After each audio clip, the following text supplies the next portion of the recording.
네, 그러면 이어서 어, 그 몇 가지 조금 공지 말씀을 좀 드리겠습니다.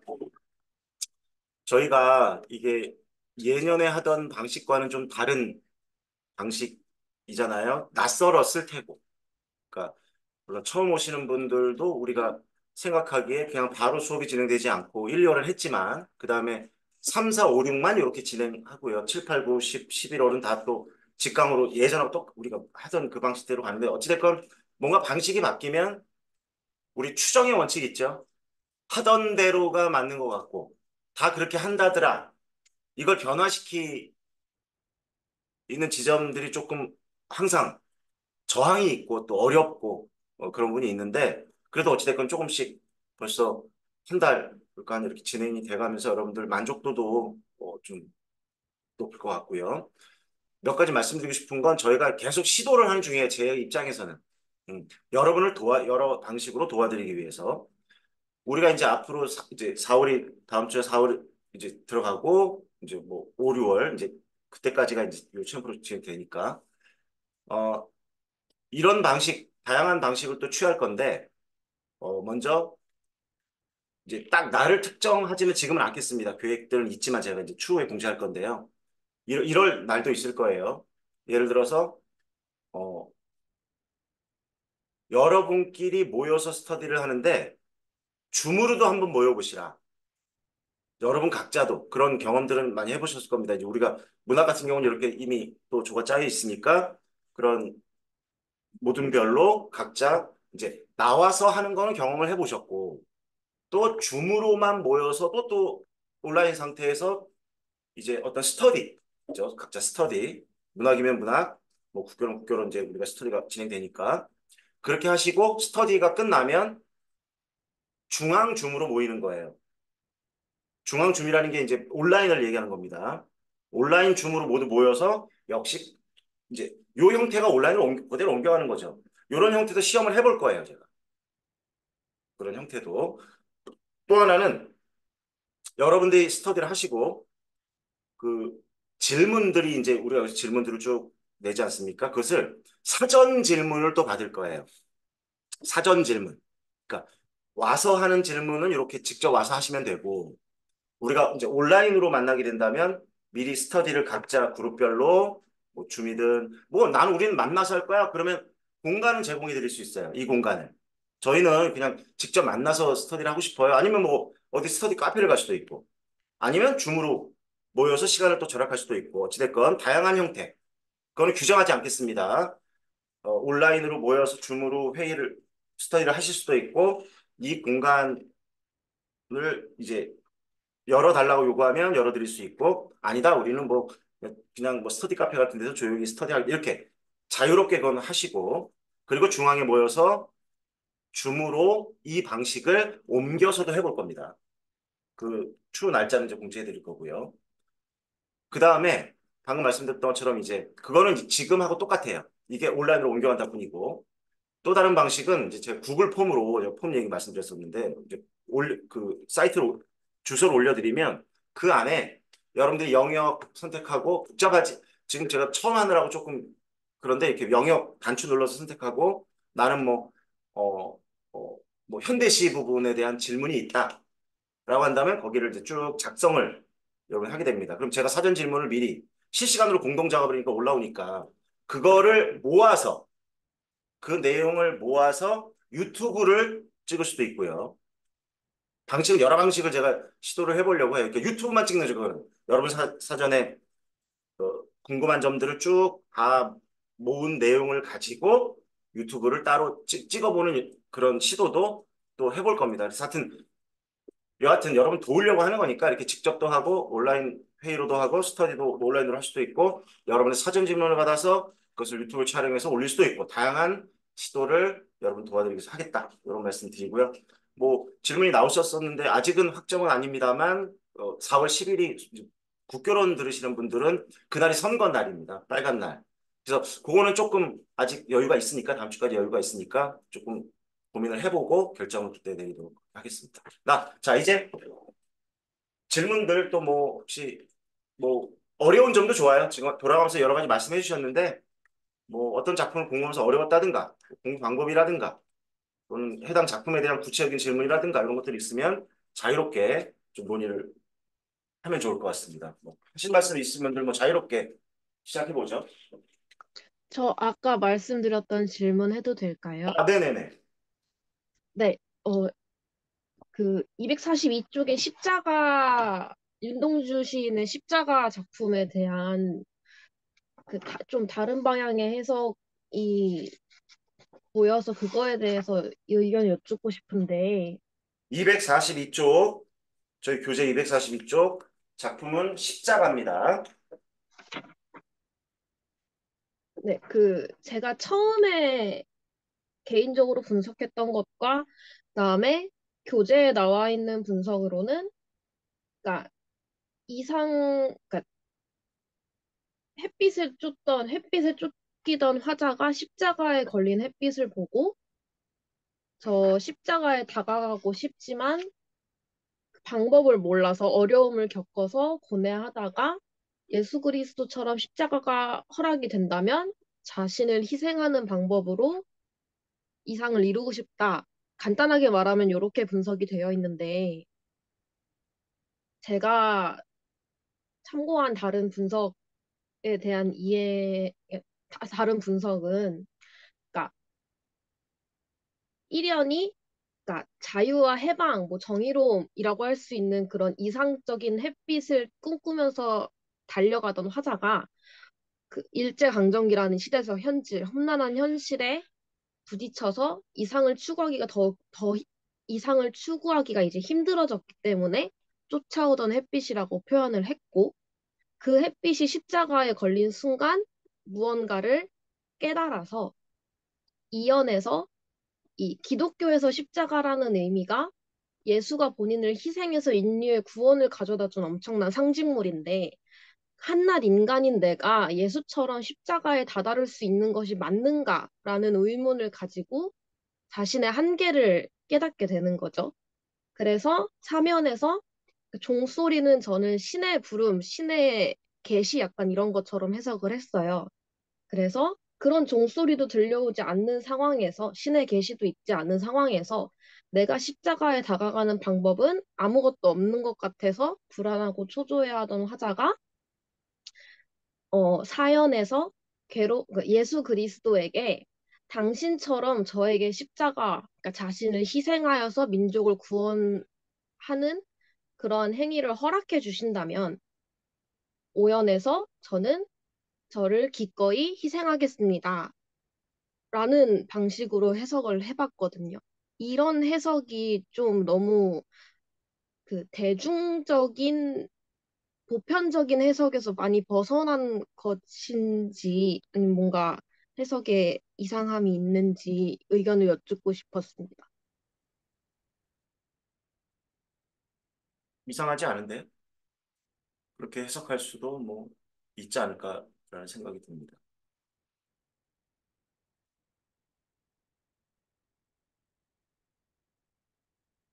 네, 괜찮은데요?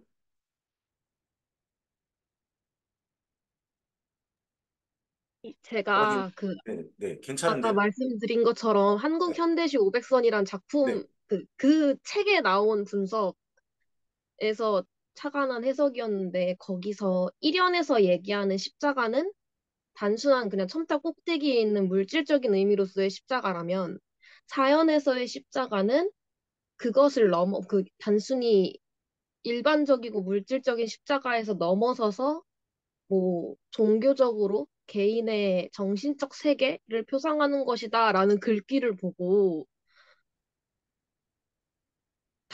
그 해석을 혼자서 곱씹어 보다가 만들어낸 해석인데, 그래요. 보시면 1년에도 십자가가 있고 4년에도 십자가가 있다. 이게 같은 십자가이냐. 단어는 같은데, 맞습니다. 같다고 보기, 또 다르다고 볼 수도 있겠다. 다만, 1년의 십자가가 단순히 그냥 십자가 모양의 십자가이고, 4년의 십자가는 이제 구원의 십자가이다. 요것도 좋은데, 음. 그 우리 윤동주 선생 길이라는 시도 있거든요. 그것도 이제 잃어버렸습니다. 뭘 어디다 잃어버린지 몰라라는 표현이 나와요. 그래서 그걸 찾기 위해 한다. 그래서 이 첫 번째 십자가는 이렇게 보시면 좋을 것 같아요. 이때 뭐 구원이냐 아니냐, 자연하고 똑같냐 안 똑같냐보다는 그 계기, 사람이라는 건 우리 삶을 살면서 어떤 계기라는 게 있습니다. 우리에게. 계기, 내가 어떻게 변화되는 계기. 그러니까 첫 번째 십자가는 그 계기로 봐야 될 것 같아요. 그러니까 모르겠습니다. 그 뭐 다른 해석에서 그냥 이거는 그냥 물질적 형태의 나무로 만든 십자가, 자연은 구원과 희생의 십자가 이렇게 대별하면 탁 이분법적으로 나무 토막이다 이것은 1년은 근데 이렇게 조금 볼 더 수도 있겠지만 볼심하다면 그 십자가가 위치한 곳이 첨단 높은 곳에 있기 때문에 거리감과 하자가 하고자 하는 목표에 다다르는 것이 어렵다는 걸 표현하는 그런 그런 의미에서 그렇죠. 물질적이라고 그럴 해석이 수 있죠. 써져 예. 있었어요. 높이 있으니까 맞아요 그 말도. 다만 두 개의 십자가를 지금 어떤 해석에서 비교했는데 단순히 지금 1년의 십자가가 나무 막대기 의미라기보다는 깊이 생각하지 않았었는데 뭔가 마음은 쫓긴다는 말은 뭐냐면 불편하다는 얘기예요. 쫓긴다는 건 지금 내가 쫓아가는 게 아니고 해가 나를 쫓아오는 거예요. 사실은 내가 쫓았겠지만 불편한 거예요. 하지 않고 있었던 거야. 뭔가 행동을 하거나 시를 쓰거나 뭘 해야 되는데 어려운 거죠. 말 그대로 여러 가지 함의가 포함되어 있는 것 같아요. 하기 힘든 거라는 걸 그러니까 쫓기는 거죠. 그죠? 그러다가 십자가라는 그 계기, 십자가라는 형태의 나무 막대기가 아니라 그 십자가를 보게 됨으로써 다음으로 나아가게 되는 우리의 삶도 어떤 순간적 계기일 수도 있고 어떤 큰 충격일 수도 있고 그렇게 되면 인생의 방향이 바뀌잖아요. 그런 계기의 십자가로 1년은 보고 4년은 이제 본래 십자가가 가진 그 의미, 희생, 사랑 이런 걸로 보고 나머지는 그렇게 흐름대로 가도 괜찮을 것 같다는 생각이 듭니다. 감사합니다. 네. 조금 더 고민을 좀 해보셔도 될 것 같아요. 네. 네. 이어서 또 혹시, 네, 관련, 교목 질문 교목인가요? 몇 페이지일까요, 저희가? 그대로 209페이지. 209페이지, 209쪽. 폼이 실린 게 인문 평론이라고 되어 있잖아요. 네. 근데 인문 평론을 검색해 보니까 세제서가 친일 문학으로 연결되는 가교 구실로 창간한 문예 잡지라고 되어 있더라고요. 그래서 저는 이걸 보고 이육사가 친일 작가인 것도 아니고 친일의 시도 아닌데 왜 친일 문학으로 가는 잡지에 실린 건지 좀 궁금했습니다.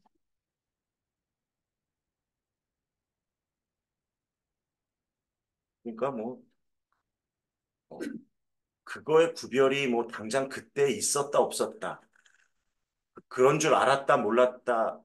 우리는 지금은 알고 있지만, 지금은 이제 이미 어떤 역사적 그런 뭐 사료라든가 그 행적이라든가 최소의 행적이라든가 이걸 통해서 이제 결론이 난 거지만 그 당시에는 그렇다고 보기는 좀 어렵지 않을까. 발표할 수 있는 정말 일제 기관지, 매일신모 같은 진짜 일제 기관지 아니라면 그다음에 또 최여사라는 사람이 처음부터 친일을 했던 것이 아니기 때문에 좀 변화되는 시점도 있었기 때문에 그 판단은 현재의 판단이고 1940년대 당대의 판단이라고 보기는 또는 작가가 우리가 지금처럼 뭐 SNS가 발달돼 있고 뉴스가 발달돼 있고 어떤 비평가가 친일을 했는지 안 했는지 그런 행적이 뚜렷하지도 않고 그렇게 좀 이해를 하면 좋을 것 같습니다. 네, 아, 네, 네, 저도 관련한 네네. 건데 스터디 하면서 이제 얘기를 나눠봤었는데 이제 저는 이제 그 마지막에 마침내 호수 속 깊이 고꾸러져 차마 바람도 흔들지 못해라 라는 거에서 그 호수가 있으면 비치잖아요, 형상이. 그래서 호수에 비치는 나무의 모습이 이제 반대로 되니까 비뚤어지는 것처럼 보여가지고 호수 속에 깊이 고꾸러져 있다고 표현을 하고, 그렇게 깊이 뿌리처럼 고꾸러져 박혀 있으니까 차마 바람도 흔들지 못하다 하고 모든 의지를 나타내는 거다라고 해석을 했었는데, 다른 분들은 이제 검은 그림자나 호수가 죽음의 이미지를 가지고 있으니까 나무가 죽어서 꺾여가지고 호수에 고꾸라졌다라고 보였더라고요. 그래서 선생님과 다른 쌤들은 어떻게 해석을 하셨는지 궁금해요. 다른 분들 그래서 그걸 들어보시긴 한 거죠. 그러니까 이런 어떤 죽음의 이미지가 있다. 그래서 그렇게 해석을 하셨는데 이게 이제 비친 모습으로 보인다. 근데 이렇게 그러면 비치면 위 가지가 물에 있는 거 아닌가요? 만약 이제 거꾸로 모습이라면 그럼 뿌리가 위로 드러나는 거 아닌가요? 뭔가 깊이 박혀 있는 느낌. 아, 깊이. 그러니까 예를 들면 나무를 뽑았다 칩시다. 뽑아서 거꾸로 물에다가 이렇게 집어넣으면 아무리 깊이 들어가도 그 나무는 어떻게 될까요?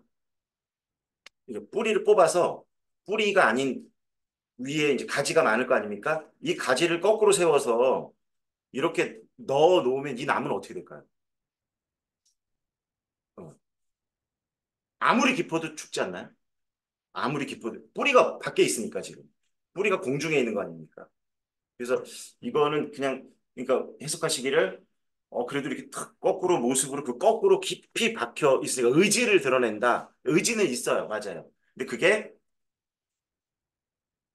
뿌리가 뽑힌다는 건 이미 죽음이라는 의미가 있고 여기에 검은 그림자라는 의미도 있고 거꾸러진다는 말 자체도 그 단어 자체도 이미 마이너스적인 의미가 있어요. 하강적인 의미.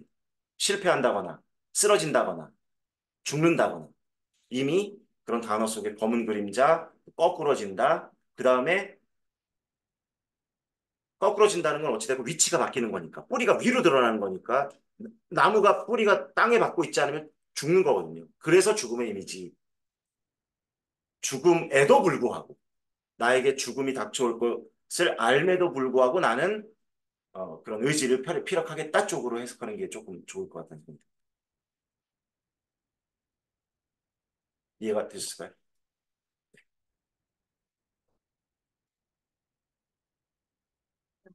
네.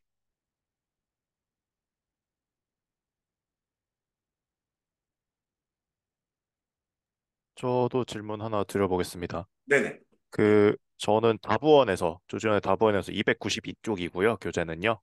290, 이쪽이요. 네, 292쪽입니다.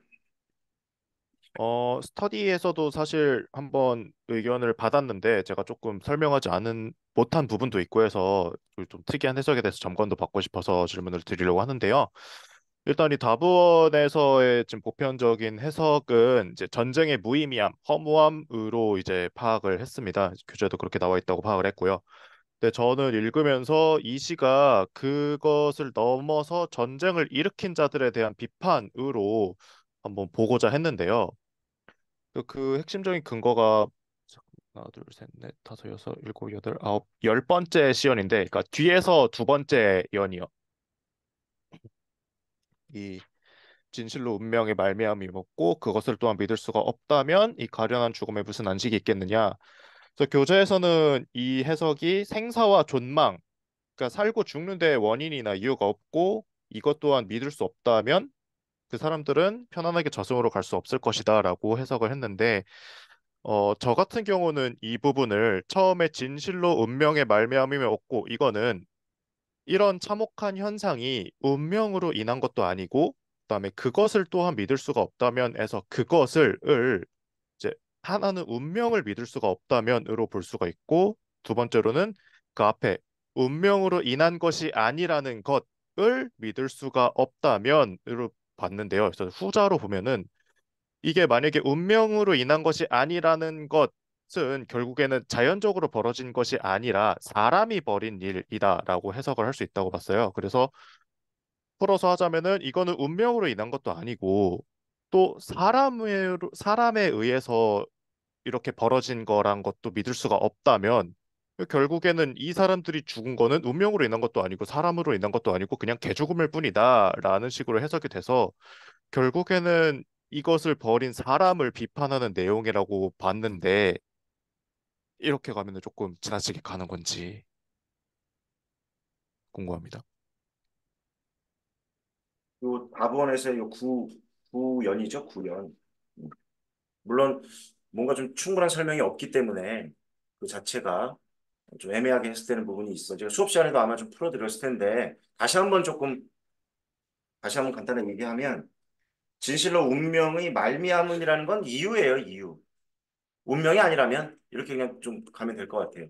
다만 그 다음에 나오는 이제 그것을이라고 하는 부분이 뭘 받는 거냐. 음. 근데 이게 좀 약간 좀 무정확해요. 뭐 명확성이 좀 떨어집니다. 다만 결국 이게 뭔 얘기를 하는 거냐? 진실로 운명도 아니고 또 그것이 뭔지 모르지만 그것 또한 믿을 수 없다면이라고 하는 게 궁극적으로 뭘 말하는 거냐를 묻는다면 뭐죠? 뭐에 대한 이야기죠? 이것은 운명도 아니야. 또 그것도 믿을 수 없고 이런 표현인데 그러면 이것이 뭐냐는 거죠. 이건 운명적으로 정해진 게 아니야라는 거잖아요. 그러면 뭐죠? 이것이? 자, 이것은이란 주어를 넣어서 이것은 운명 때문에 일어난 게 아니야. 운명이 이유가 아니야. 그러니까 하늘에서 전쟁. 정해진 거. 그때 이것은 뭐가 될까요? 주어가. 전쟁이죠. 전쟁. 그 전쟁 얘기를 하고 있는 거죠. 어. 이거 결국은 맞아요. 이게 의미가 없는 전쟁이다라는 걸 말하는 거예요. 의미가 없는 전쟁이다 이것은. 무의미성이다 그래서. 전쟁의 무의미성. 일어나지 말았어야 될 것. 일어날 필요가 없었던 것. 여기까지는 이제 조금 이해가 되실 거예요. 네네. 그런데 이 그것을이 어떤 걸 받는지 아니면 뭐가 생략돼 있는 건지도 모르겠어요. 정확성이 떨어집니다. 근데 그냥 연결시키면 안 맞아요, 잘. 그것이라는 이 대용 어구가 잘 안 맞습니다. 뭘 받는지. 근데 방금 주어가 전쟁이라고 한다면. 그죠? 그리고 뭐 해석은 여러 가지지만 그냥 그대로 받으면 뭐 진실로 운명이 이유가 아니고 운명 또한 이렇게 하면 말이 안 되는 거예요. 막 중복되죠. 맞죠? 이상해져 이것도 해석. 그러니까 아까 사람으로 해석한 거야. 해석 우리 이제 물탕님이 그렇게 하면 진실로 운명이 원인이 아니고 사람이 그랬다는 것조차 이래도 말이 안 되는 거야. 그러니까 이제 우리가 혼란이 생기는 것 같아요. 그렇다면 여기에 뭔가 생각되어 있는 거 아닌가? 그러면 추론을 어디로 가야 되냐? 분명히 주어가 전쟁이었어요. 그러면 이 전쟁은 왜 일으켰을까? 왜 일어났을까? 를 따져보자고 아마 제가 수업 시간에 말씀을 드렸었던 것 같은데 왜 일으켰죠? 그런데 이 일으켰다는 게 누가 일으켰다는 건 분명하죠. 역사적으로도 분명합니다. 누가 일으켰죠? 북한. 북한이 일으켰죠? 그럼 북한이 전쟁을 일으킬 때 명분이 있어야 됩니다. 전쟁은. 무엇을 대의 명분으로 삼았을까요? 북한이 내건 명분. 인민의 행복. 인민해방전쟁이에요. 그래서 인민해방군이에요. 그래서 인민군이라고 그러는 거야. 인민해방군의 약자예요. 인민해방을 위해서. 그러면 인민을 해방시키겠다는 건 또 어떤 의미일까? 그러니까 인민을 해방시키겠다는 건 인민이 어떻게 돼 있습니까? 반대말 쓰면 되잖아요. 해방의 반대말. 구속돼 있으니까. 그러면 그 인민들을 뭐 해주기 위해서 일으킨 거로 명분을 삼은 거야, 북쪽에서는. 더 좀 실감 나는 걸로 한다면. 인민을 어떻게 만들어주기 위해서? 자유롭게 또 행복하게 만들어주기 위해. 그걸 명분으로 삼았단 말이에요, 전제는. 근데, 그러니까 이게 어렵다. 그게 애매하다. 애매한 부분입니다, 사실.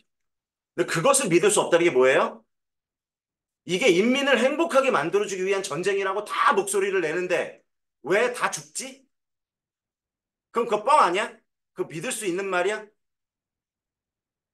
참 어렵습니다. 그래서 이 해석이 맞는지도 저도 뭐 워낙 많은 게 빠져 있기 때문에. 근데 운명을 넣어도 안 맞고 잘 안 맞고 사람을 넣어도 잘 안 맞기 때문에 거긴 뭔가 전쟁이라는 주어 속에 함의되어 있는 이 전쟁은 모두 뭐예요? 모두 국민을, 인민을 행복하게 만들어주는. 그렇죠?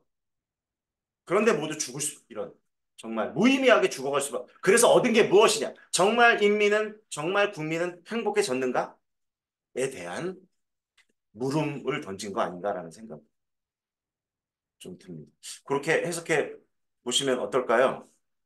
아, 예, 감사합니다. 그러면은 이제 네. 사실 아까랑 이어서 그 하면은 이제 저는 요 부분에 꽂힌 거잖아요. 네네. 이 부분에 꽂힌 그러면 이제 이 부분은 사실 애매한 것이 사실이니까 이제 여러 방면으로 이제 해석을 하는데 전반적으로 봤을 때는 이제 무의미한 게 많으니까 그쪽으로 해석을 가져가는 게 조금 더 옳은 선택이겠죠?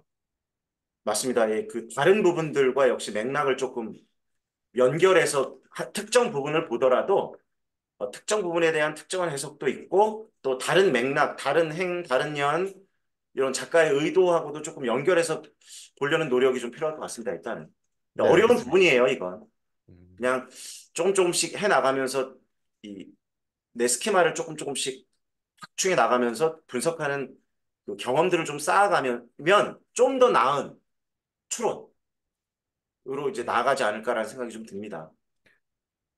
네, 알겠습니다. 감사합니다. 네, 네.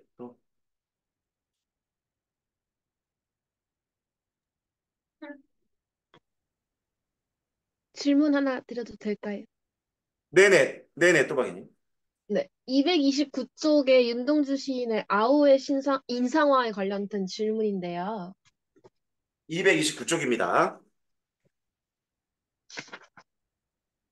네, 질문하시죠. 이게, 선생님의 그 교재 분석에서는 동생의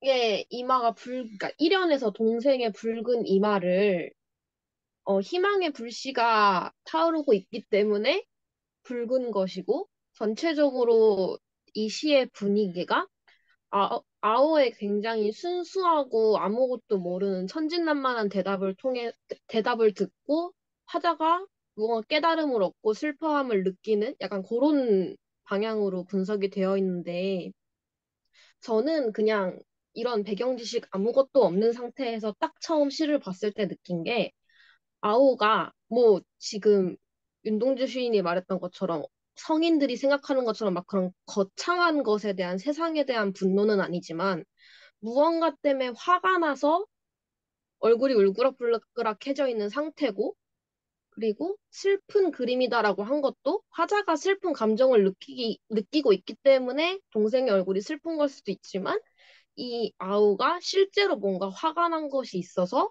그거에 대해 억울해서 슬픈 얼굴을 하고 있는 와중에 동생과 이야기를 해보려고 던진 질문에 정말 동생이 아무 생각 없이 화가 나 있는 상태니까 제대로 듣지 않고 아무 생각 없이 크면 사람이 되겠지 라고 대답한 것에 대해서 화자가 갑자기 뭔가 뒤통수 맞은 듯이 깨달음을 얻고 이 아우가 이렇게 작은 것에도 화나하고 슬퍼하고 있는데 앞으로 세상을 살아가면서 지금 이렇게 아무렇지 않게 얘기하는 사람이 되는 것조차 힘들어질 텐데 이 아우가 얼마나 더 분노하고 슬퍼할까에 대한 안타까움을 얘기했다라고 생각을 했거든요. 이렇게 생각한 게 전체적인 맥락은 같은데 약간 천진난만한 분위기의 아우는 아닌 것 같아서 어떻게 생각하시는지 아니면 이게 전체적인 시 해석에서 별로 중요하지 않게 생각하고 넘어가도 되는 부분인지 여쭤보고 싶었습니다. 그러니까 이제 붉은 이마에 대한 해석을 이제 아무 배경 없이 읽었을 때 느껴지는 그런 천진난만함보다는 뭔가 빡 돌아 있는 동생, 작은 일에 빡 받은 동생, 그죠? 그럴 수도 있는데 어찌됐건 근데 이제 여러 가지 배경적인 이제 수업도 그렇고 여러 가지 배경적인 부분을 보셨을 때는 제 설명이 이해가 되시는 거죠. 네, 이해가 됩니다. 그러니까 그게 없을 때 느꼈던 바인 거죠, 지금. 네, 네. 아, 맞아요. 그러면 배경을 좀 알려드리고 또 그거에 따라 해석한 게 이제 좀 더 적합한 해석이라고 보입니다. 그리고 이제 그런 배경 없을 때 바라봤던 부분도 그럴 수 있다. 그렇게 여길 수는 있다. 예. 다만 이제 우리가 이제 고민되는 건 이 지점인 것 같아요. 이게 이제 문제화 되었을 때 이것을 천진난만하게 써야 되는지 뭐 작은 일로 화가 난 걸로 써야 하는지에 대한 고민 때문인 것처럼 느껴져요. 그럴 경우에는 어느 정도 배경을 줄 것이라고 우리가 예측할 수 있다. 보기를 주기도 하고요. 우리 이럴 수 있습니다. 보기가 없는 경우도 있어요. 그러면 어떤 방식으로 보기 대신할 수 있냐면 다른 작품을 주는 거죠. 두 개를 연결시켜 줍니다. 그러면, 그러니까 꼭 그런 건 아니에요. 잘 유념하셔야 돼요, 이것도. 꼭 그런 건 아닌데, 작품이 단독으로 그냥 해석돼서 문제를 풀어야 하는 경우도 있고, 어떤 경우는 가의 아우의 인상어가 나왔다면, 나의 어떤 또 작품이 나오잖아요. 그러면 나가 나를 통해서 가를 해석할 수 유도합니다. 이렇게. 그러니까 유도하는 경우도 있고 안 하는 경우도 있기 때문에 일반화시키면 안 되는데 이런 경우라면 그렇게 될 것 같아요. 나의 다른 시를 주고 그걸 토대로 그것과 관련된 것으로 해서 가의 이런 싸늘하리든가 같은 그런 아우의 어떤 그런 느낌들을 쓸 수 있도록 유도할 것이다.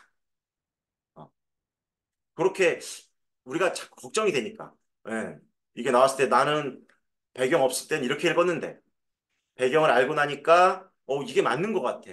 그럼 갑자기 두려움이 확 오거든요. 그럴 때는 보기를 주거나 그다음에 다른 작품을 토대로 이 작품을 해석하도록 유도하거나 아니면 작성 방법 자체에 뭔가를 넣어줄 수도 있어요. 그러니까 우리의 인식이 뭐가 그러냐면 이런 거예요. 선생님이 분명히 뭔가 힌트가 될 만한 걸 보기를 준다고 하셨는데, 딱 근데 문제를 봤는데, 시험장에서 보기가 없어. 그럼 어떻게 느낀다? 또 멘붕 옵니다, 또. 그러면, 이거는, 나하고 연결되는 건가? 문제 맥락을 봐야 되죠. 그 다음에, 발문. 발문도 그냥 다음 작품을 읽고, 뭐, 작성에 따라 서술하시 이렇게 나올 수도 있지만, 발문을 두세 줄로 주는 경우도 있어요. 그 의미가 있다는 거예요, 그건. 활용하라는 거예요. 그거나 아니면 작성 방법에서 뭔가 있어요, 그 안에. 그래서 조금 그렇게 생각하시면 좋을 것 같다는 생각이 듭니다. 이해 되셨을까요? 네, 네. 감사합니다. 좋습니다.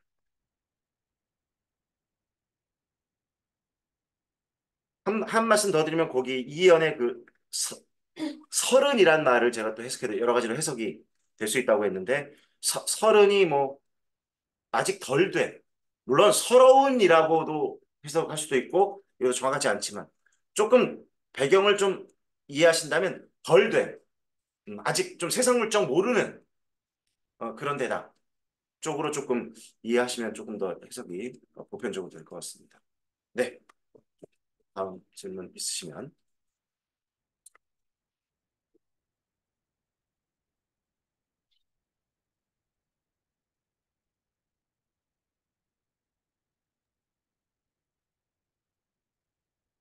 하나 더 추가, 하나만 더 추가. 요 윤동수 선생님의 실제 동생이에요. 사실은 자전적으로 윤일주 선생이라고 동생입니다. 동생인데 나이 차이가 10살이 나요. 10살. 그러면 지금 윤동주 선생이 1917년생이잖아요. 근데 이 시를 1938년에 썼으니까 거의 20살, 21살 때입니다. 그러면 동생이 10년 차이니까 한 10살 때예요. 그렇게 아마 우리가 좀 근거를 가지고 추론. 그러니까 그렇게 되면 보기를 준다면 그런 뭐 어떤 뭐 작가의 어떤 자전적인 거를 줄 수도 있겠죠. 그렇게 본다면 아직 세상 물정 모르는 초등학교 한 1, 2학년 정도 되는 친구 그런 상태이기 때문에 조금 더 그냥 사람이 되지. 그다음에 제가 수업 시간에 말씀드렸어요. 명동 학교 만주. 그러니까 저기 만주에 있는 학교를 다녔단 말이에요. 거기서 독립에 대한 어떤 그런 그러니까 국가 그다음에 이런 거에 대한 어떤 의식들을 많이 아마 어린 시절 애기잖아요. 윤익주 선생도. 그러니까 사람이 돼야 된다는 걸 아마 뭐죠? 교훈 학교의 교훈처럼 가르쳤던 것 같아요. 그러니까 그냥 그런 얘기 듣고 그래 사람이 되는 게 뭐 제일 좋은 거지 어떻게 되는 건지 모르지. 초등학교 1, 2학년이 뭐 알겠습니까? 그런 상태로 이제 뭔가 달떠 있는 그런 상태로 조금 이해해 주시면 좀 좋을 것 같습니다.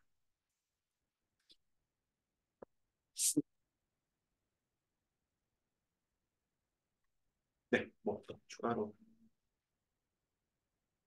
다음은 네. 구름이 타는 가을강 페이지. 스터디에서 얘기 나왔었던 건데 끝에서 두 번째 줄에 이제는 미칠 일 하나로 바다에 와가는 이게 강의에서는 주님께서 바다르다 뭐 이런 뜻으로 해석을 해주셨는데 책에서는 진짜 그 약간 정신이 나갈 정도로 괴로워한다라고 해석이 되어 있더라고요.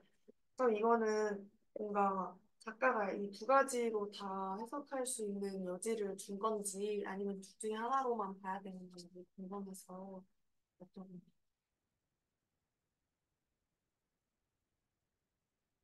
박재삼 선생의 울음이 타는 가을강 342쪽인데 맨 마지막 구절에 대한 좀 의문이신 것 같아요. 이제는 미칠 일 하나로 바다에 다 와가는 소리 죽은 강가를 보네. 예, 미칠 일이라는 말 자체가 다이어 의미가 좀 여러 개가 또 들어있어서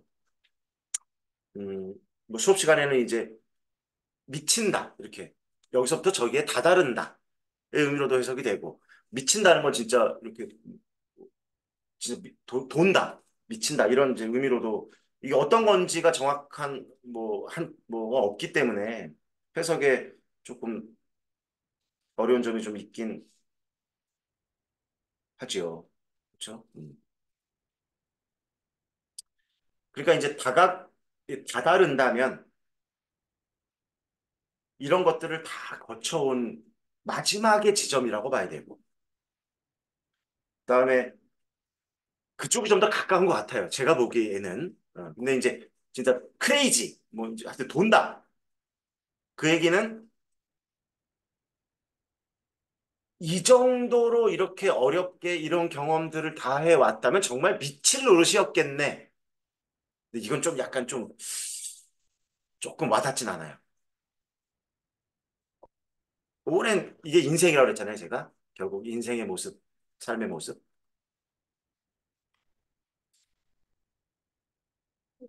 네네. 144페이지 네네. 해석을 보면 네네네.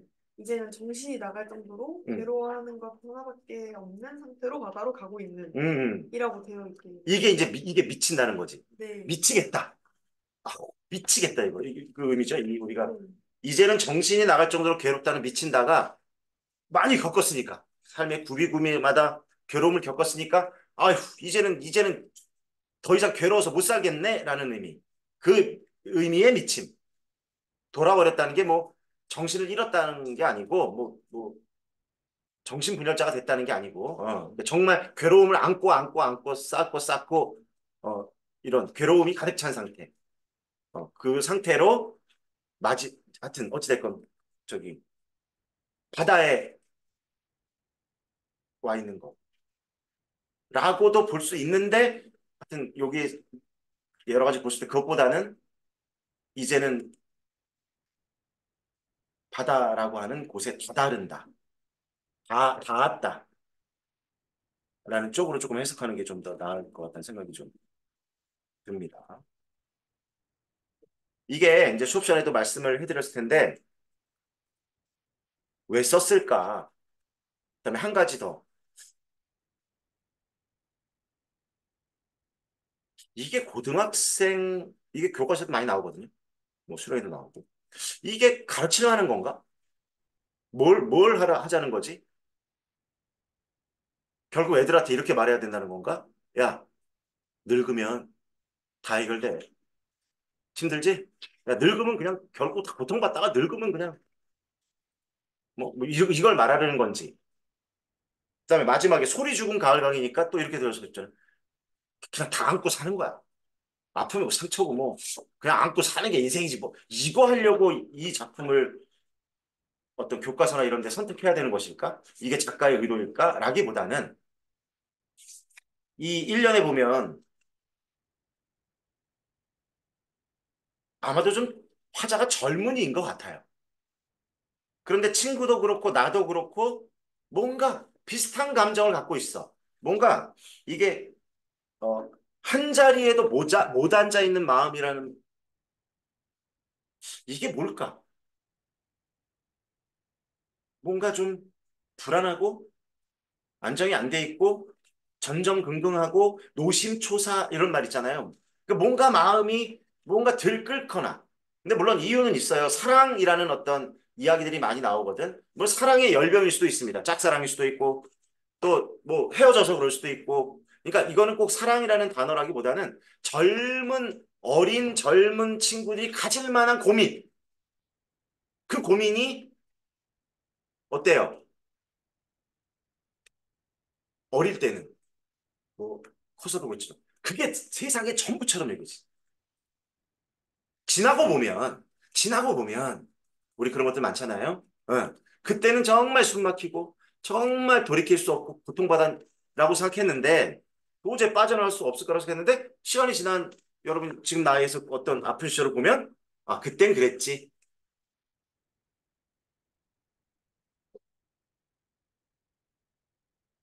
그거를 몰랐던 화자가 거기에만 빠져있던 화자가 뭐라 그래요? 자신만의 절망, 자신만의 우울, 자신만의 아픔, 또는 같은 친구끼리 이렇게 끼리끼리 느끼는 그런 고민들에 빠져있던 친구가 가을 강을 해가 지는 그 반짝반짝 하면서 강을 보면서 이것도 자각이에요. 그래서 이게 시인들이 멋있는 게 뭐냐 하면 아까 십자가에서도 일련의 십자가가 저기 있네 물질이라기보다는 자각의 시점. 그다음에 윤동주의 길에서도 잃어버렸습니다. 라고 언명을 딱 해놓고 근데 무얼 잃었는지는 모르겠습니다. 근데 그걸 찾기 위해 근데 이 중요한 게 뭐냐면요.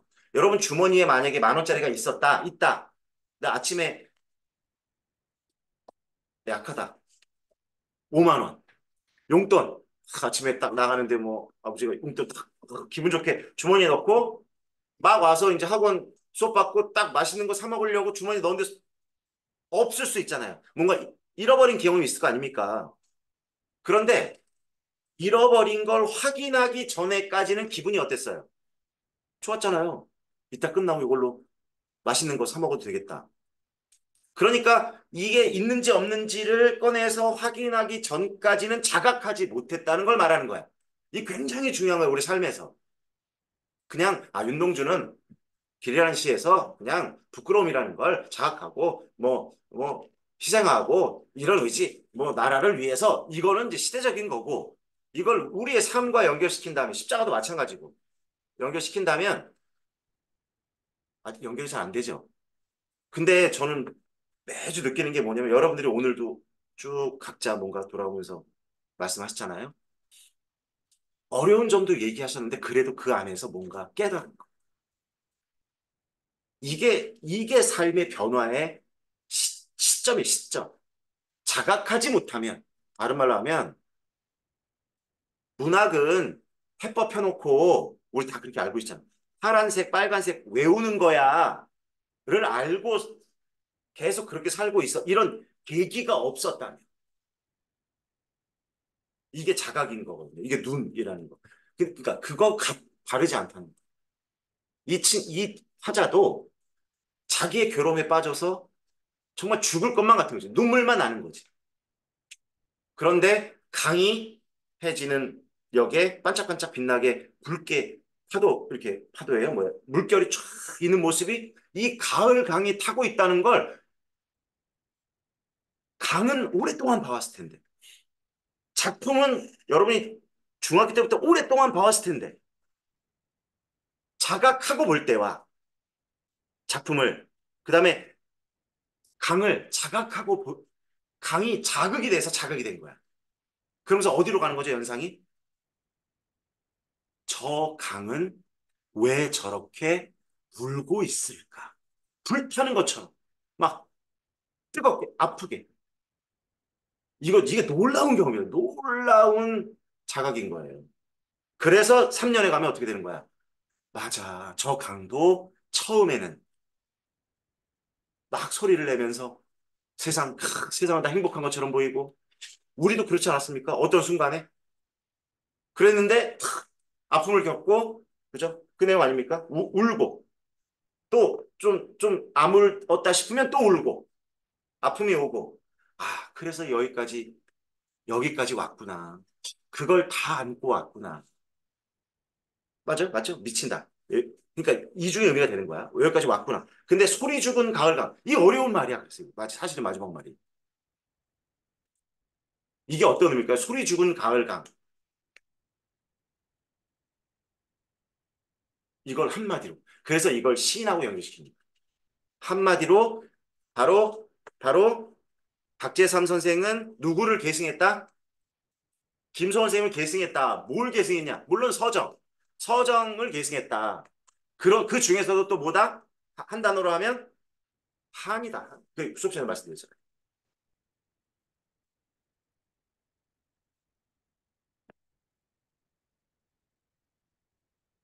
그런데 그것을 소리 죽은 가을 강이니까 한을 완전하게 해소하지는 못한 것 같아요. 다만 그것을 사귀는 과정이죠. 사귀는 거. 한이라는 건 뭐예요? 근데 우리 한이라는 얘기 많이 했죠. 한이 무엇입니까? 한국에만 있는 그래서 이게 아마 그 영어로 번역이 안 돼가지고 한은 그대로 그 외국 사전에 그대로 그대로 단어가 쓰였나 봐요. 한은 어떻게 여러분 설명할 수 있어요? 한만은 이 세상 한스럽다. 원한 이때 그 한이란 말 많이 들어봤죠. 한국적 정서 풀어보면 애들이 물어보면 뭐라고 할까요? 선생님 한이 3월 2일 날 내년에 3월 4일이군요. 아니 올해가 3월 4일이었구나. 내가 3월 2일 날 계약을 딱 했는데 수업 시간 딱 첫 시간 들어갔는데 선생님 한국적 한이란 무엇입니까? 라고 물어보면 여러분 뭐라고 대답할 거예요? 어우 훌륭해요. 저 같으면 꺼져 나가. 엎드려 뻗쳐. 첫 시간부터 지금 어떤 각을 여러분이 할 거예요. 한은 일단 아픔이에요. 아프다. 근데 한두 번 아프면 치유가 금방 되잖아요. 그러니까 이 아픔의 누적이야. 그러니까 누적 덩어리라고 하는 게 좋아요. 쌓이고 쌓이고 쌓이고 쌓이고 쌓이고 쌓이고 억울함이든 그러니까 마이너스적인 요소예요. 우리가 기쁘고 행복한 거가 쌓여서 한이라고 말하지 않습니다. 억울하고 상처받고 다치고 한 것이 한 번, 두 번, 세 번, 네 번 켜켜이 그래서 우리가 한을 주로 어디다 많이 쓰죠? 여성적 정한이란 말을 쓰죠. 여성들이 오랜 세월 동안 여성들이 겪었던 차별과 억압, 부속, 그죠? 특히 이런 봉건적 질서 사회에서 그래서 한의 시인이라고 부르고 인생이 그런 거다. 인생이 결국은 좋은 일도 있긴 하지만 결국은 아프고 깨지고 또 좀 나을 것 같으면 또 상처받고 그것이 인생이다.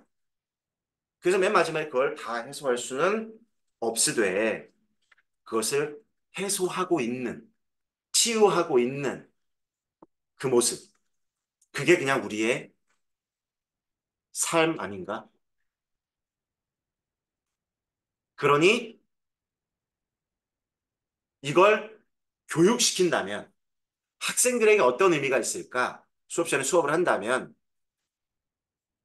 문화교육적 의의라고 할 수 있겠죠. 그럼 그렇게 나올 수도 있고. 아니, 그렇게 내지 말자.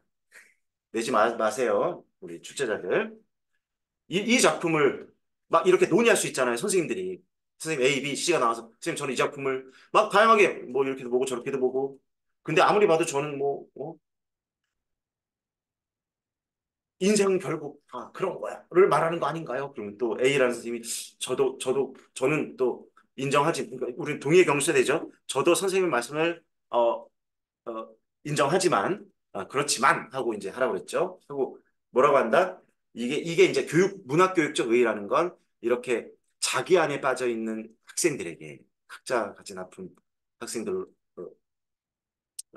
이 인생을 크게 놓고 보면 작은 아픔일 수도 있다는 것. 또 그 아픔은 또 어느 순간 치유될 수도 있다는 것. 이게 사실 여기서 가장 큰 건 이거야. 이것 봐, 이것 봐, 이것 봐, 이것 봐 했잖아. 이것 봐, 이것 봐 했잖아, 친구한테. 이건 놀라움의 깨달음인가. 이거 봐봐. 나보다 더 아픈 세상이 있어. 나보다 더 아픈. 이해되시나요? 우리도 힘들잖아요. 우리도 정말 고통스럽죠? 근데 여러분, 이렇게 한번 예를 들어볼까요? 그냥 우리 삶에서. 내가 지금 공부해야 되고, 합격해야 되고, 뭔가 어둡고, 답답하고, 공부도 잘 안 되고, 할 것도 많고, 분석도 잘 안 되고, 막 고민이 많아요. 그런데 만약에 말이에요.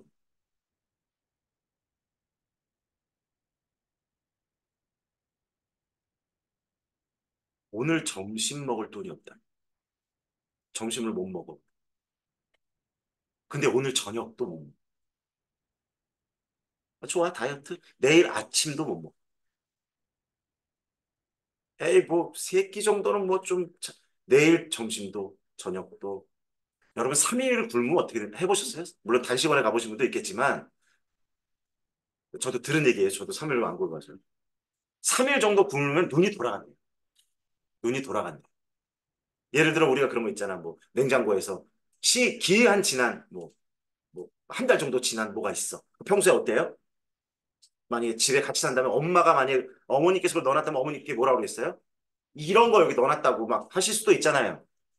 근데 3일 정도 굶고 눈이 돌아가면 한 달 이건 뭐건 냉장고에 들었으면 어때요? 먹습니다. 그 하루하루 끼니를 걱정해야 된다면 삼순구식이라고 우리 고전 시간에 많이 나오는 삼순구식 한 달 동안에 삼순이 1순이 열흘이야. 30일 동안에 9끼 먹는 거야. 그렇게 내가 당장 오늘부터 살아야 한다면 어떻겠어요? 그죠?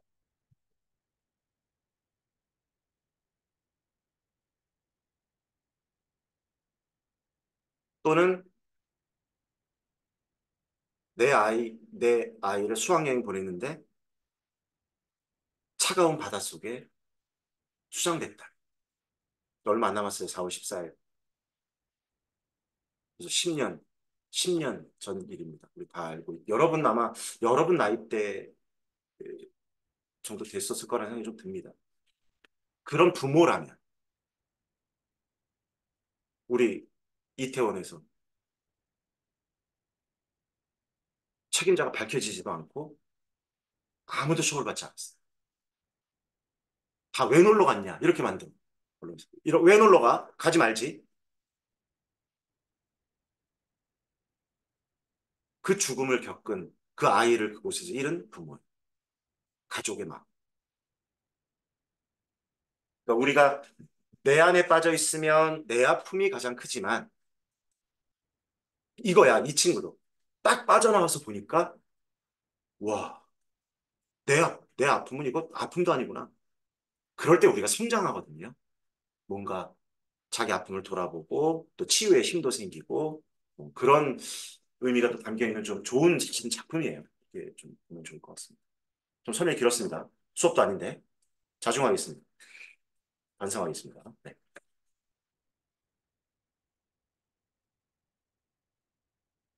네, 혹시 또 뭐 있습니까?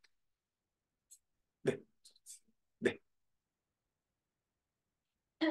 수정선에서 휴전선? 네, 휴전선이 페이지 303페이지 예, 303쪽입니다.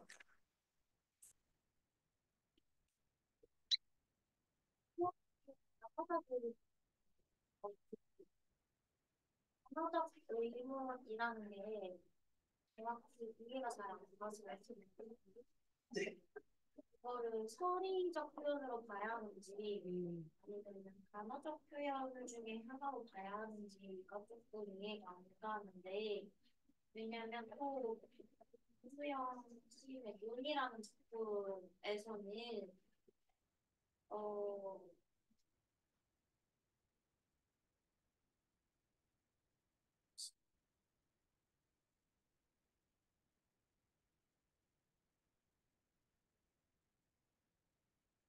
사령 네네. 사령에서는 또 의문 자기적 의문을 서리 법으로 보더라고요. 네네. 그래서 정확히 어떤 게 바라봐야 하는가 좀 이해가 안 가서 지금 음, 그러니까 여기서의 반어는 우리가 말하는 그 아이러니적인 반어법적이라는 거라기보다는 서리라고 하는 게 사실 법으로 말한다면 서리법. 왜냐하면 수사법에 서리법도 있고 반어법도 있거든요. 반어라는 게 이제 우리가 역설과 반어가 시에서 사용되는 그런 표현 방법인데 반어법이라고도 하고, 그죠? 서리법이라고도 하고. 근데 여기서 이제 제가 썼던 용어의 반어는 그 반어법이라기보다는 반문한다는 쪽에 의미로 봐야 될 것 같아요. 단어법이 아니고 서리법은 맞고 서리적 표현이라고 하고 이제 반문하는 것 쪽의 의미. 이래야 되냐? 안 되지 않아? 라고 하는 쪽의 의미로 썼는데 이제 조금 오해의 소지가 있었습니다. 네. 그렇게 되면 이해가 좀 되실까요? 네. 네. 그냥 네. 개념적인데 광야에서 아니야. 217쪽이죠? 죄송해요. 어, 절정이 네. 어디요? 절정이 절정. 212쪽. 그래서 이 작품 설명해 주실 때 매운 계절이라고 말씀하시면서 일각적 이미지라고 말씀해 주시는데 매운 건 총각이니까 그래서 생각을 해봤는데 총각이면 오히려 촉각에 가깝고 그런 촉각적 이미지로 분류해야 하지 않을까라는 생각을 했습니다. 제가 뭐라고 했죠? 미각적 미각? 이미지. 인데 뭐라고 해야 된다고요? 촉감으로? 그러니까 매운 건 총각이니까 총각이요? 여기서 매운 계절이라는 건 네네. 사실 겨울 바람이 매섭다 할 때 그 음. 맵다인 거잖아요. 아프다의 맵다인 네네네. 거잖아요. 그러니까 매운 거는 흉각이고 흉각은 피부로 느끼는 감각이니까 촉각이라고 봐야 하지 않나. 이게 촉각 아니냐? 네.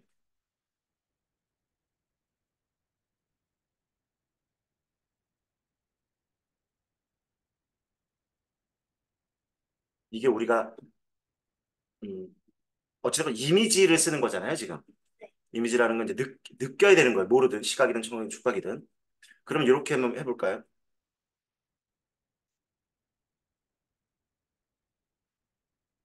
그러면 차라리 매운 계절이라 하지 말고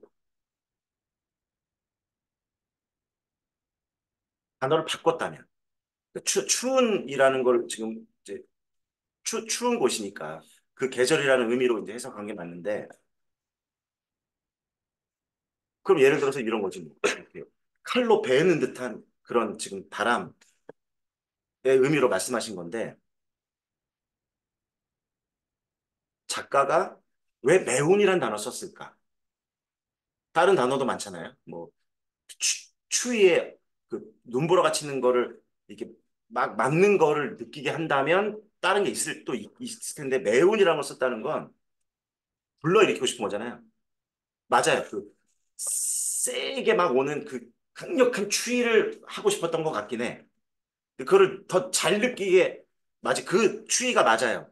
그 해석은 끝은 맞는데 불러일으키는 느낌은 지금 앞에 청양고추 10개를 입에 씹어갖고 넣으면 어떤 느낌일까요? 단순히 맵다가 아니라 뭔가 먹어본 적은 없겠지만 여러분 매운 고추 먹어봤죠? 이게 찍어가지고 뭐 먹었을 때 그 양을 많이 먹었을 때 쬐끔 말고 요만큼 찍어 먹고 말고 진짜 매운 거 아니 매운 청양고추도 태국 고추 같은 거 베트남 고추 같은 거 그거 조그만데 잘못 이렇게 떠서 먹다가 씹으면은 걔가 막 청양고추의 10배인가를 그때는 어떨까요? 어떤 느낌? 정신이 없어요. 제정신이 아니야. 누가 말해도 안 들려. 이런 거 그러니까 추위는 맞는데 그런 제정신이 아닌 상태를 감각적으로 근데 그걸 이제 미각이니까 매우는 미각이니까 그렇게 봐 미각을 통해 느껴지는 통각 아닌가요? 그래 하여튼 그러니까 맛을 그러니까 아 혈액 통해서 그렇지 느끼는 그렇지 것이기 때문에 미각에 어 해당한다고 그렇죠 그렇죠 그래 하여튼 뭐 그래요 비슷해요 네, 네. 너무 잘 찾았고 통각이라고 해요 그거를 훌륭합니다 네, 통각이 그 통각인가요? 통증을 느끼는 네, 그런 감각 거. 그러나 어찌됐건 미로 시작하니까 미각은 뭐 딱 미각이냐를 떠나서 먹어서 그러니까 우리가 이걸 연상해야 되잖아요 얘는 이미지니까 그러면 우리가 예를 들어 매운 고추를 먹었을 때 느껴지는 그 무슨 하여튼 정신없는 아픔 으로 시작된 걸로 본 거죠. 그러나 결국은 그 자리에 서 있으면 살을 애는 듯한 그죠? 그것도 축과과 또 연결돼 있고 이렇게 좀 다양하게 넓게 볼 수 있을 것 같습니다. 네. 아까 말씀해 주셨듯이 이 매운 계절의 의미를 겨울로 보고 그때 매운 계절을 바람이 세차게 불어서 피부가 아릴 만큼 따가운 계절이라고 해석해도 바람도 그때 그렇고 뭐 기온도 그렇고 바람만 그런 게 아니라 기온 자체도 이제 고통을 주는 거니까 그렇게 함께 해석하면 될 거예요. 네, 절정에서 질문하는 네. 게 있는데 그 여기 저희 교재에 212페이지 교재에 그 신사항을 보면 수직적 이미지는 하늘이고 수평적 이미지는 고원이라고 되어 있는데 저는 고원을 오히려 수직적 이미지로 봐야 한다는 생각을 했거든요. 왜냐면 고원이라는 것 자체가 어쨌든 올라가야 하는 곳이잖아요.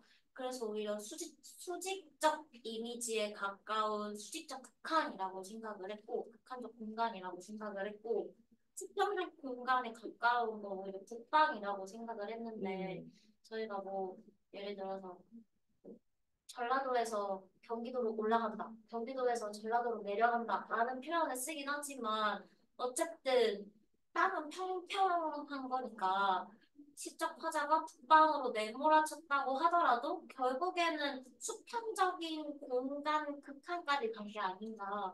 그래서 저는 오히려 그렇게 생각을 했는데 그렇게 생각하면은 잘못된 어, 건지에 대해서 좀 싶었어요. 가능할 것 같은데요. 음. 사실은 뭐 거의 수직적이죠, 사실은. 전체가 다. 끝까지 이제 어떤 정점까지 가는 거니까. 사실은 전체적인 시 자체가 아래에서부터 제일 하여튼 힘든 지점까지 가는 걸로 봐야 되니까 전체적으로는 그렇게 보는 게 뭐 맞을 것 같네요. 어떤 거 하나는 뭐 수평이냐, 요 단어는 수평이냐, 요 단어는 수직이냐 이렇게 나누기보다는 전체적으로 가장 끝 지점 이게 절정이 제목이니까 어차피 그 자체가 이미 수직적으로 이동하는 거니까 그렇게 보는 게 좀 나을 것 같습니다. 다만 이제 고원이라는 말을 왜 이렇게 제가 국방도 뭐 수평으로 볼 수도 있고 네. 고원이라는 건 네, 높이 있는 평지거든요, 사실. 그렇게 본 건데, 그것보다는 전체적으로 절정이니까, 우리가 저기 소설의 발단, 전개, 위기, 절정! 얘는 수직적으로 선이 올라가는 거잖아요. 그렇게 이해하는 게 나을 것 같습니다. 네, 네, 저 질문 네, 있는데요. 네네. 어, 331쪽의 김수영 시인 사령이라는 시에 대해서 질문 드리고 싶은데, 네, 331쪽입니다. 사령. 정확히는 질문보다는 제가 좀 다르게 해석을 할 수 있을 것 같아서 의견을 여쭤보고 싶어서 말씀을 드리는데요. 네. 그 대부분의 사령에 대한 해석에서는 1연의 활자나 2연의 벗이나 뭐 2, 3, 4연의 그대를 전부 다 책으로 상정을 하고 해석을 하는 경우가 많더라고요. 네, 저는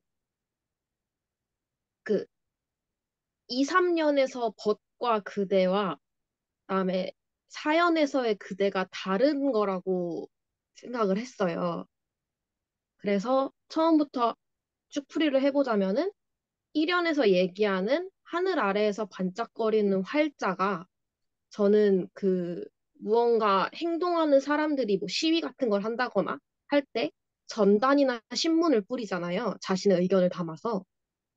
그 전단을 하늘 아래에서 간간히 자유를 말하는 활자라고 생각을 했고요.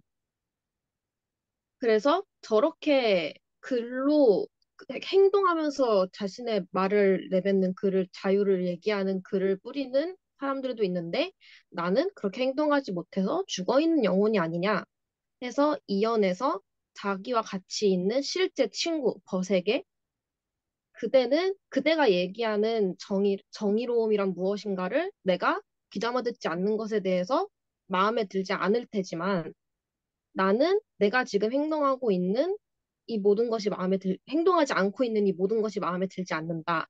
그래서 그대가 말하는 정의로움이라는 것도 우리들이 영혼을 담아서 섬세하게 써내려간 시라는 것도 결국 행동하지 않고 말뿐인 것이 아니냐.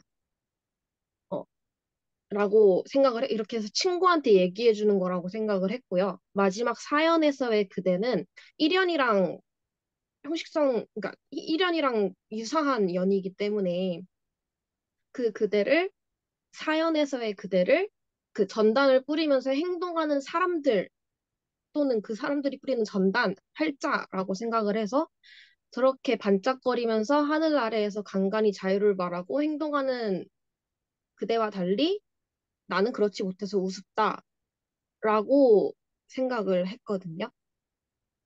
이게 혹시 뭔가 오류가 있는 해석일지 어떻게 근데 생각하시는지 그 궁금했습니다. 전단 진양 그거 그렇게는 좀 모르겠고,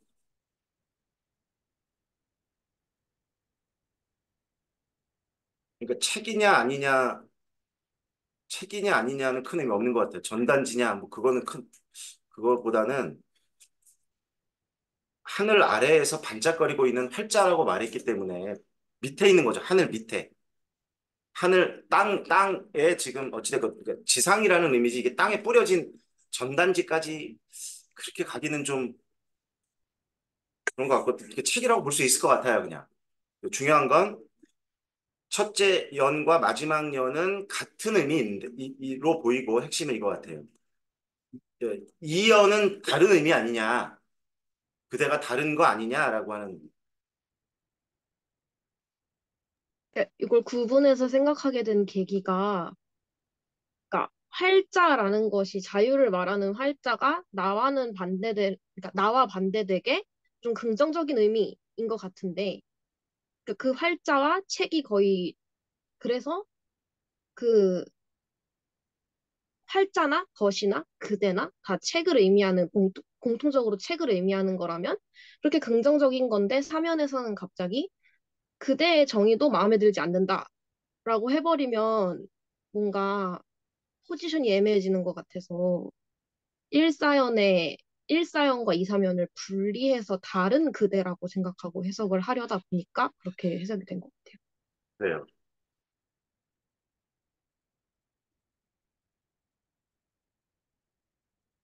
자꾸 노랫소리가 밖에서 들려가지고 조금 정신이 왔다 갔다 하지만 우리 정신을 집중해갖고 어, 지금 그 이연의 이제 뒷부분 그대의 정의도 우리들의 섬세도 행동이 죽음에서 나오는 이유들. 이게 그대가 마음에 안 들고 우리들의 이렇게 직접 마음에 안 들다기보다는 그대는 정의를 말하고 있습니다. 이걸 책이라면 책 속에는 정의로워야 한다. 자유가 중요하다라는 말이 책 속에 들어있는 것 같아요. 그죠? 그리고 우리들의 섬세라는 건 이것도 애매한 어려운 말이지만 우리들은 나를 포함하고 있어요. 나를 포함한 우리들이 섬세하다는 말은 민감한 거야. 알고 있다는 거예요. 책 속에는 이미 있고 자유와 정의가 있고 나를 포함한 우리들도 그거에 민감하게 중요한 거라는 걸 알고 있다. 여기까지가 그대의 정의도 우리들의 섬세도까지 돼야 될 것 같아요. 근데 마음에 안 드는 건 그다음 행동이 죽음에서 나오는 이 욕된 교회에서는 하고 오늘도 내일도 이거지 이 마음에 들지 않아라가 그대의 정의도 마음에 안 들고 우리들의 섬세도 마음에 안 든다는 게 아니다. 그러면 무슨 말이냐? 제가 이제 수업 시간에 말했겠지만 책에도 정의롭고 자유로워야 한다. 그러니까 그 말은 다른 말로 하면요. 그냥 정의, 자유 이게 아니고 사람들은 자유를 위해 정의를 위해 싸워야 한다는 내용일 거예요. 책의 내용이. 그럼 결국 내 영이 죽어 있거나 내가 뭔가 계속 안 든다 그랬잖아요. 마음에 안 들겠지, 마음에 안 들겠지, 마음에 안 들겠지. 그리고 고요함도 다 마음에 안 든다 그랬잖아요. 그러면 책 속에는 반드시 정의롭게 정의라 자유를 쟁취하기 위해 싸워야 한다. 그리고 정의와 자유를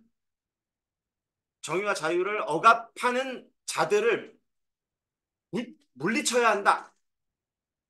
그런데 마음에 안 든다는 것. 이게 다 계속 마음에 안 드는 거거든. 누가? 나 자신이 마음에 안 드는 거잖아요. 이연에서부터 계속 마음에 들지 않아. 너는 그렇게 말하는데 알아. 내가 안다고. 나도 내가 마음에 안 들어. 다 마음에 안 들어. 근데 여기 중요한 표현 썼잖아요. 담장의 푸른 페인트, 이 황혼도 저 황혼도 저 돌뼈가 잡초도 담장의 푸른 페인트 빛도 저 고요함도 이 고요함도 마음에 들지 않는다는 거야. 그러면 화자는 지금 화자가 있는 공간을 상상한다면 화자는 그냥 상상, 그냥 조용한 데 있는 거야. 그게 교회일 수도 있고 조용하다는 건 뭐냐면 단순한 공간의 이동이라기보다는 어디에 중심에 있지 않다는 거죠. 자유와 정의를 쟁취하기 위한 그 행동의 대열에 나는 서 있지 않다는 거죠. 빠져 있다는 거예요. 밖으로 나와 있다는 거예요. 이유는 몰라요. 두려울 수도 있고 들어가면 다칠 수도 있고 싫을 수도 있고 그런데도 여전히 그대의 정의도 우리들의 섬세 나 같은 사람 많다는 거야. 근데 책에는 자유와 정의를 이야기하고 있고 우리들도 그것을 민감하게 반응하고 있는데 뒤에 나오네요. 행동이 죽었어. 이게 마음에 안 든다고요. 행동하지 않는 것. 그 다음에 욕된 교회라 그랬잖아. 그러니까 이해가 되시나? 우리 그림을 그려보면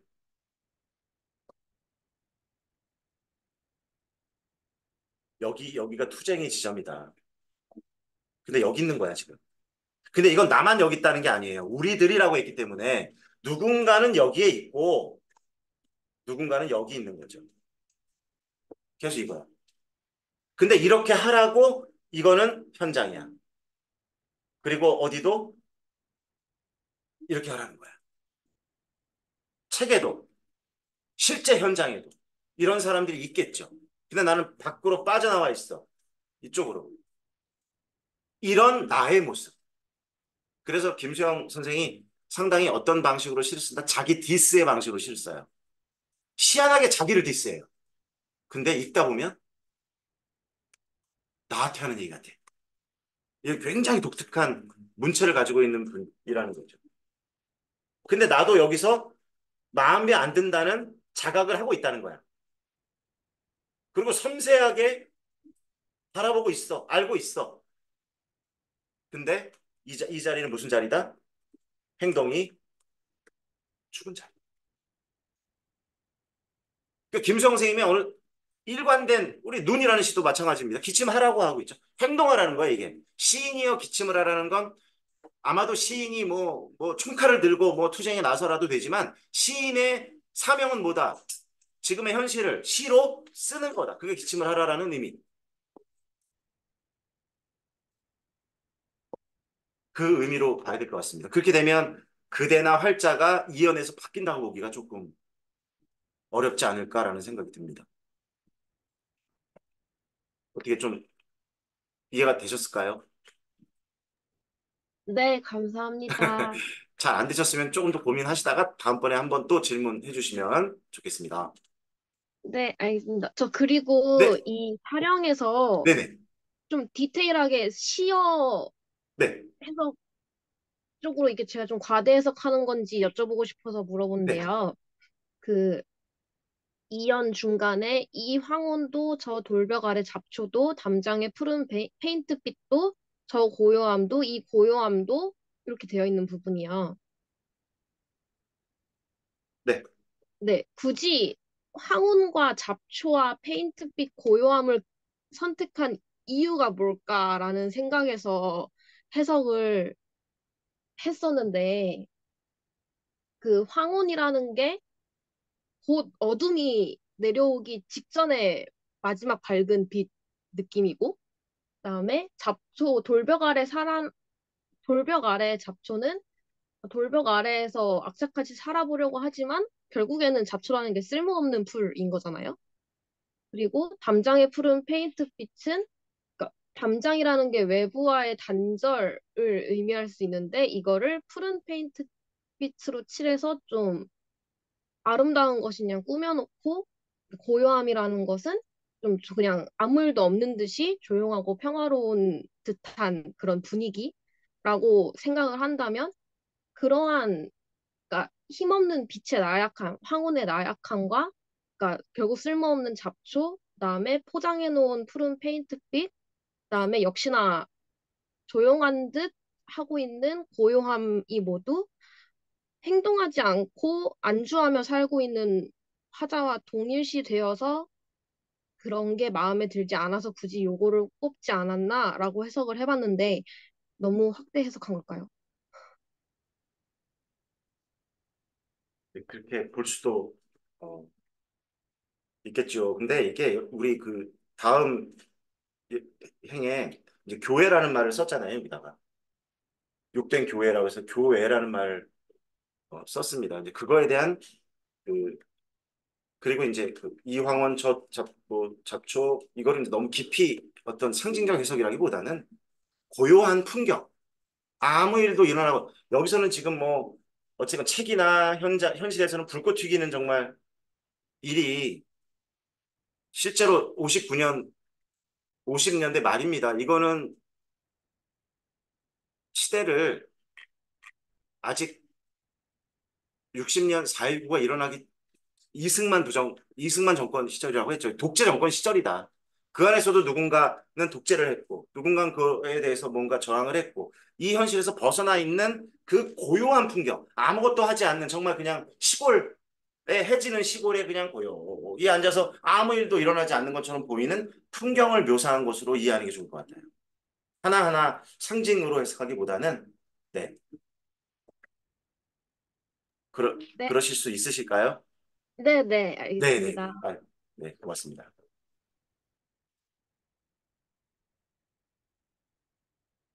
지금 선거철이라 그러는 거죠. 지금 선거가 시작돼가지고 어제부터만 시작돼서 지금 막그 선거용 차량들이 돌아다니는 거죠. 네, 혹시 뭐, 방금 그거에 조금 추가 질문. 네네.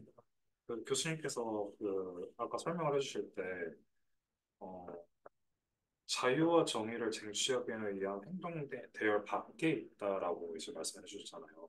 근데 저는 이제 이걸 보면서 어, 공간적인 대비의 의미라기보다는 활자 벗 그대 행동이 이제 다 일반적인 자유를 위한 지향점인데 교회에 고요함을 깨는 일이 행동이 죽음에서 나오고 그러니까 죽음을 각오하고서 해야 하는 행동이라는 의미로 이해를 해가지고 이렇게도 해석할 수 있지 않을까라고 생각했는데 이렇게 해도 크게 틀린 맥락 같아요. 맞아요. 그러니까 제가 이제 보여주기 위해서 이렇게 공간을 이쪽 공간과 이쪽을 나눴지만 사실은 이 공간 안에서도 요 안에 있을 수 있잖아요. 내가 서울에 있다 지금. 이건 시골이라는 공간의 이동일 수도 있지만 이 안에 살면서도 아무것도 하지 않으면 즉 자기 목숨을 걸 어떤 행동을 하지 않는다면 그건 결국 죽어 있는 거다라고 당연히 그렇게 말할 수 있을 것 같아요. 단순히 이제 시골이냐 도시냐가 아니라. 그죠? 너든 나든 모두 행동하지 않는 그런 삶은 저 멀리 떨어져 저 미국 가 있는 거하고 뭐가 다르냐? 이제 이렇게 해석할 수도 있는 거죠. 네,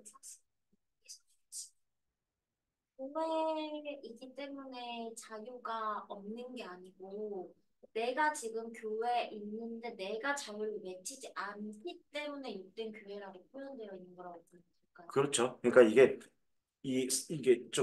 좀 형상화시키려고 이렇게 여기는 투쟁하는 지역, 현실 지역, 여기는 교회 지역, 이거는 요 단어대로 따라온 거고 사실은 심리적인 거지.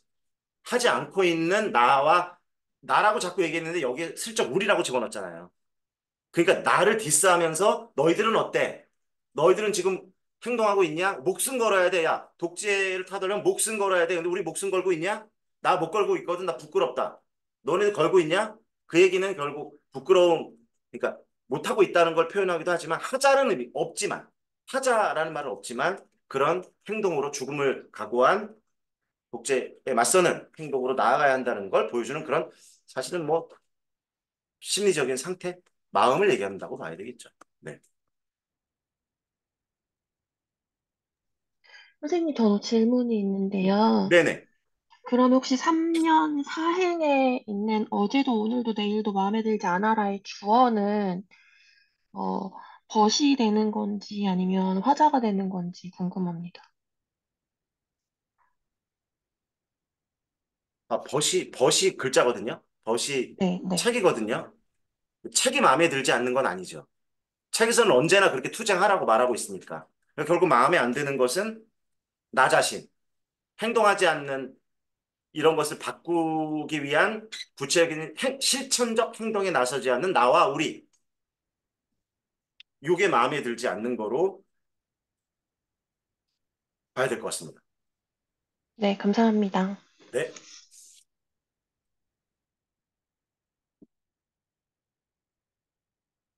혹시 추가 질문이 있으시면 조금 쉬었다 가고, 없으면 쉬었다 안 가도 되죠.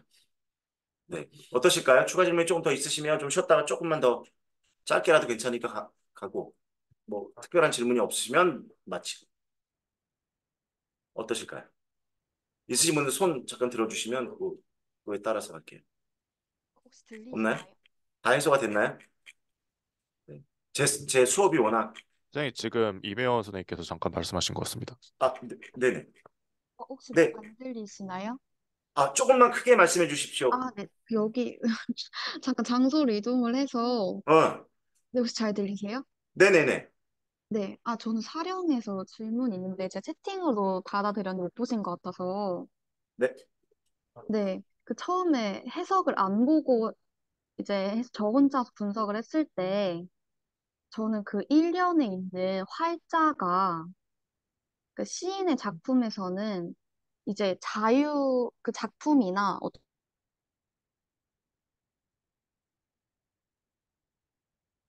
이 있어서 그런 경향을 논했지만 정작 이제 그런 작품을 쓴 자기 자신은 자유롭지 않고 그런 현실 상황에 처해 있어서 이게 다소 죽은 영이 아니냐라고 스스로 약간 그런 모순적인 마음에 뭔가 자탄을 하는 것처럼 느껴졌는데 이렇게 보아도 타당한 해석이라고 할 수 있을지 질문 드립니다.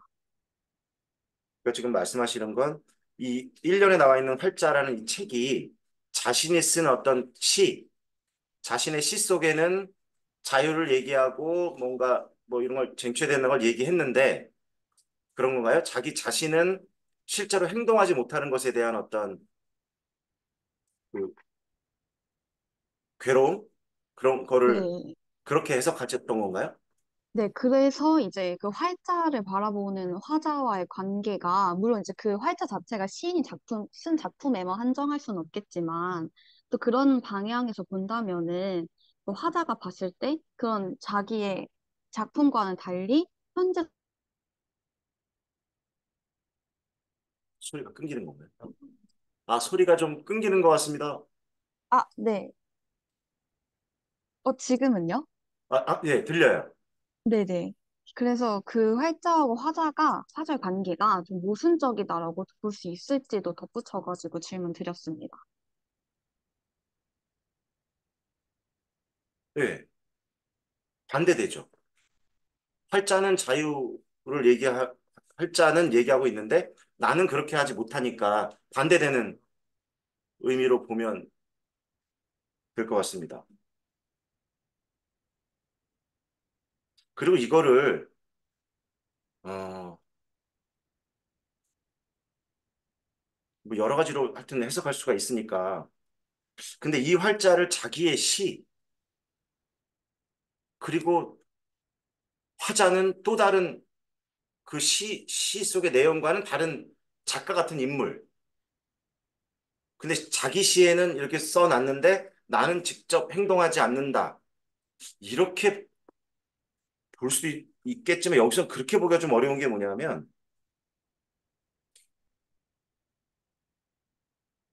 김수영 시인은 참 애매해. 시로 말한다. 시로 말하는 시. 우리가 자꾸 이제 헷갈리는 게 뭐냐면 독재하고 싸웠다라고 이제 이야기하니까 일제시대랑 쭉 자꾸 비교해요. 그럼 독립운동을 했던 사람처럼 시인도 그래야 되나? 그러지 않기 때문에 지금 이 시를 쓴 건가라는 거에 대한 좀 의문은 뭐냐면 김수영 시인은 시로 말하는 사람. 시는 이래야 된다. 그러니까 이분이 쓴 시론이 있단 말이에요. 시는 힘이 있어야 하고 물방울 같은 건데 그 물방울이 결국은 약해 보이지만 시가 약한 거지만 바위를 뚫어버리듯이 추적천석 똑똑똑 떨어져 시란 그래야 한다. 내가 시를 쓰는 이유는 그것이다. 이게 이제 본인이 쓴 시론이거든요. 그러니까 이게 진짜 여기서 투쟁을 나가면 머리에 띠두르고 막, 막 화염병 던지고 막 이렇게 볼 것이 아니라 하여튼 이 시인이 의도하는 바는 뭐냐면 자신도 그런 시를 써야 한다는 거예요. 어. 그러니까 이게 자기 시라고 볼 수가 없는 거죠, 활자를. 이건 누군가 써놓은 시일 수는 있어요. 투쟁하고 뭐 독재를 타도한다거나 자유를 쟁취해야 한다는 누군가의 시, 누군가의 글, 누군가의 책. 그 책이라는 게 단순히 뭐 줄글만 있는 건 아니니까. 근데 그렇게 하지 못하고 그런 시를 쓰지 못하는 나. 요런 쪽으로 가야지 내 시를 나는 시는 이렇게 썼는데 그러니까 뭐 윤동주 이육사랑 탁 일치시켜가지고 윤동주는 시도 그렇게 썼고 자신의 삶도 이육사는 독립운동을 했다. 요렇게 일치시키는 건 조금 근현대로 올수록 좀 더 그렇게 하면 조금 어, 그렇고 활자의 내용과 시인이 지금 하고 있는 생각이나 행동이나 이것들이 서로 배치되고 있다. 일치하지 않는다. 그 말은 결국은 일치시키고 싶다는 자기 시도 자기 시 속에 그런 것들을 넣어야 한다는 그런 쪽으로 조금 우선 이해를 조금 해 두시면 좋을 것 같아요. 이해가 되셨을까요, 회원님? 네, 아, 감사합니다. 네, 맞습니다. 네, 어떻게 좀 더 있다면 좀 추가 질문이 있다면 쉬었다 가고 없다면 쉬었다 가겠습니다. 쉬었다 마무리하겠습니다. 오늘 어떤 의미나 궁금증들 좀 해소가 되셨을까요? 네, 그러면 하여튼 수고 많으셨고 또 이게 또 이제 어느 정도 조금 마무리가 됐는데 또 오늘 내일 또 오후에 또 수십 개가 또 올라오는 우리 앞에 상이 또 놓일 거지만 그래도 좀 설레는 마음으로 내가 다 섭렵은 못하더라도 조금 한번 더 부딪혀 보시고 또 어떤 깨달음들 또 얻어오셨으면 좋겠습니다. 네, 긴 시간 함께 해주셔서 붕어빵님, 또박이님, 우탕님, 회원님도 감사합니다.